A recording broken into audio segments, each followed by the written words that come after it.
I didn't stage that right. I have to do this.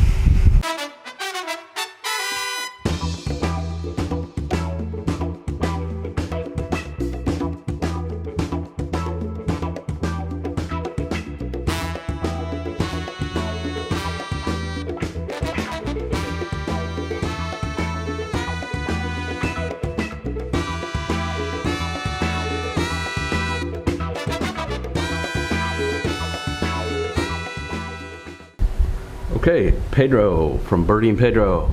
Today I want to talk about carburetors and the XR150. I'm not going to speak to any other carburetor because before I ran into problems with mine, I really knew nothing about them. But I do now, and YouTube is a wonderful thing. And what happened with my carburetor was I had some work done on the motorcycle by the local Honda mechanics, and they did a bang-up job. Can't say enough good things about them, except the guy took a long screwdriver, bent it into a curve, and went in and started twisting some setting on this carburetor. At the time, I had no clue what the hell he was doing.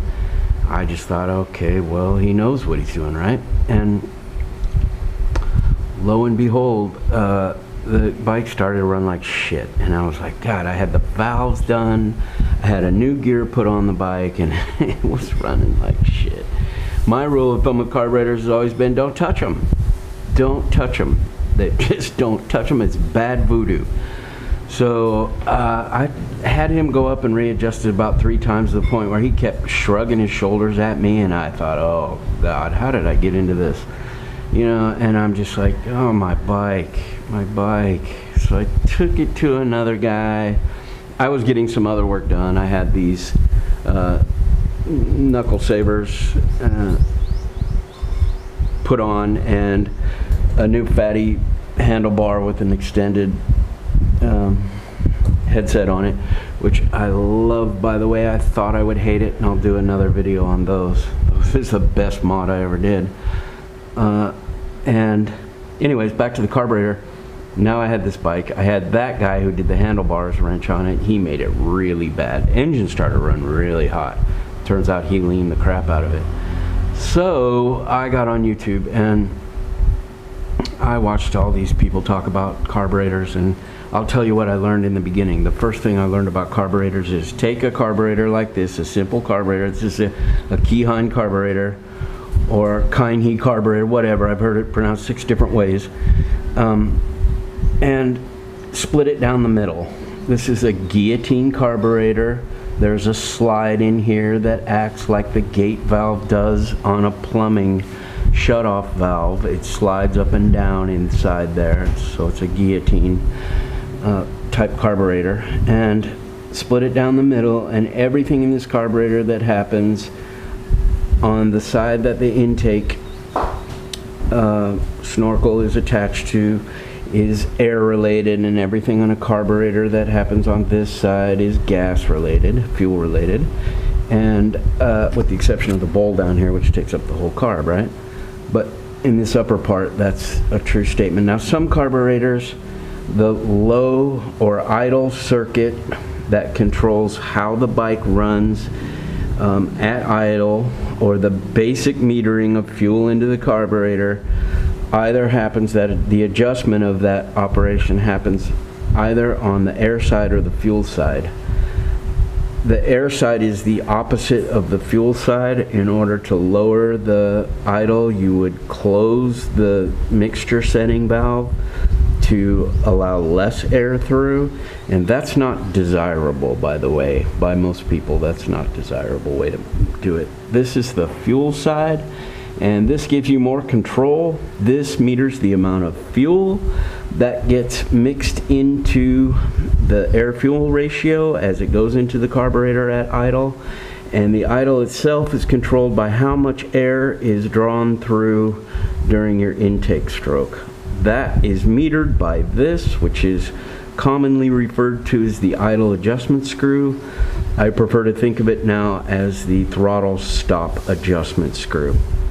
What that does is it controls the position of the guillotine in this opening, and by allowing more air through, you raise the idle a little bit. The reason that this is more desirable to have a air-fuel mixture over here on the fuel side is you can further control with the use of this the amount of fuel that's metered over here. So let's talk about that idle circuit, or low speed fuel circuit as it's called. In the case of this carburetor, it's super simple. It's one jet, one needle valve, and the throttle placement, the throttle stop adjustment.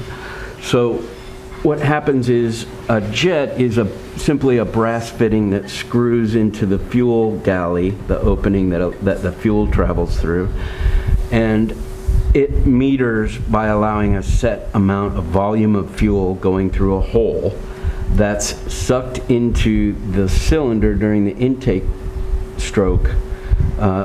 As air passes over the top of it, there's a vacuum created and it sucks the fuel out. So you adjust the amount of fuel through a needle valve, what sits in the bottom of that jet, and it allows you to meter the amount of fuel into that jet. So if you were to close it all the way, the bike would die. If you were to open it all the way, it would get all the fuel available to it on the low speed circuit that jet will allow based on the opening in the jet. So when you rejet a carb on the low side, what you're doing is putting in a bigger or smaller opening so that the total amount of fuel in your adjustability range is greater. Okay, if that makes sense. So they were so out of adjustment with this thing that I needed to go back to square one, and what I saw on YouTube was that you just have to find a starting position for that needle valve. And the needle valve, everybody pretty much starts with 2 turns out. So you close the needle valve all the way until it's seated lightly, and then you give it 2 full turns out. Then you start the bike, get it to running temperature, and you set the throttle stop adjustment so that the bike is running at an even RPM. Now you might think you're done at that point, but you're not.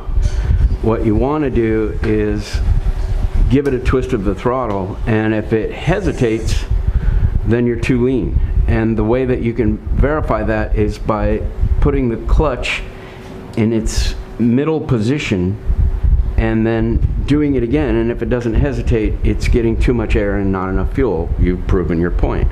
So you need to adjust that screw out, and you can't do any of this with the carburetor in the position that it's in. So I want to show you that it is fairly simple to do it anyways. Take the side cover off, and I believe that this is a 10mm nut. And you just want to undo this one.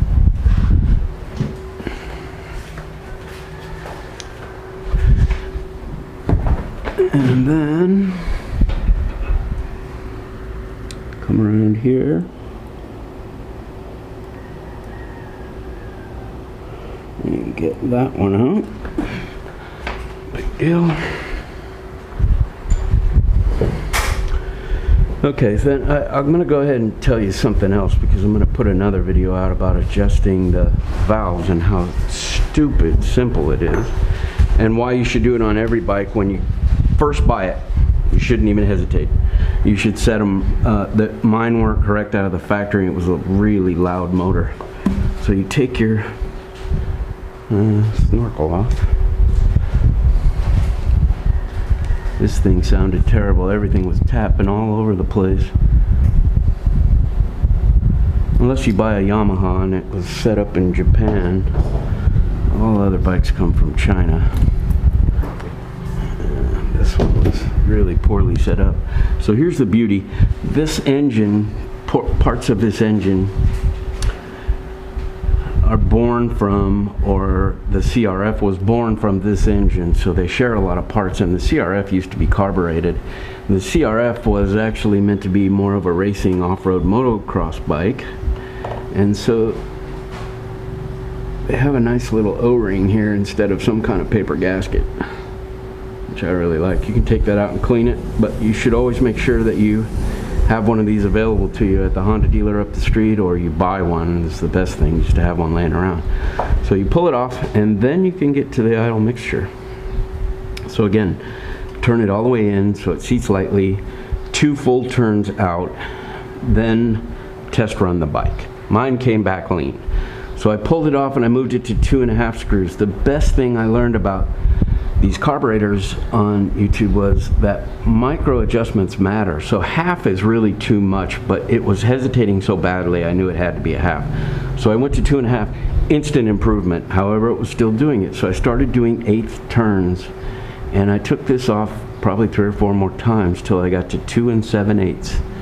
And hesitation gone. The engine needs to be at running temperature. This thing gets hot, be careful, but that's what you have to do. Then I gave it 1 extra 1/8 turn for good measure, and I bolted it back up. And that's an easy procedure, just the reverse of what we did. Now let me show you something and make sure that the camera's seeing what I'm seeing. If you look right down there, that's the black hole from hell.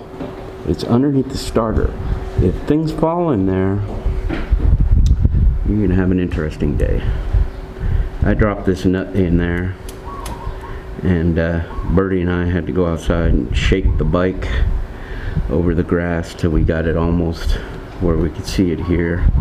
And then we pushed it the rest of the way with a piece of carburetor and fished it out with a piece of wire. Birdy the mechanic and I.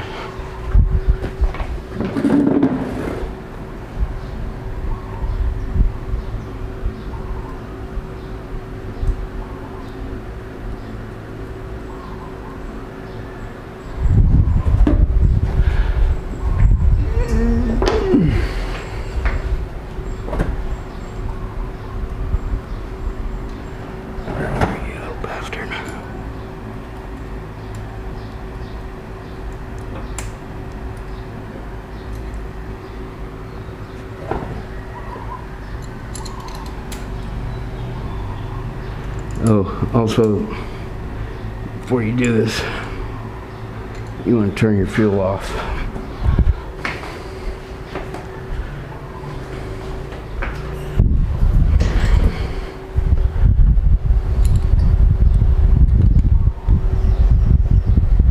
Now, I personally wouldn't wrench those down too tight. There's an O-ring there. And then you got your intake gallbladder.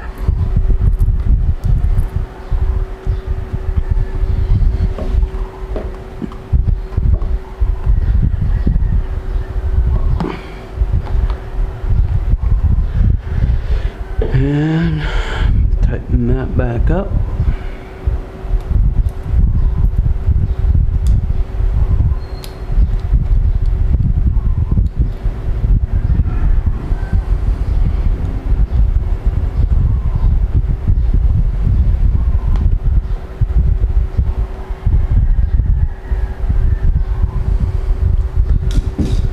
And that's it. Put your cover back on. So if you're like me and you like things like you've done in the past, RC airplanes, owned a boat, owned an airplane, things like that, and you like to know how things work, that's how I am. So I had to get into it to figure that one out. Now, this bike runs so good when it's up to temperature. I can't believe it. This in combination with the valve adjustment, which again, you should do the day you bring this bike home yourself. And I'm gonna make a video how easy that is. And that's it. Turn your fuel back on, and you too can adjust your Kaihein carburetor. Don't forget, this is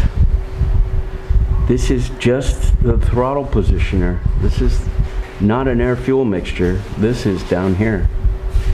And once you've done that, it should be cool. Good luck to you. Have fun with your bike.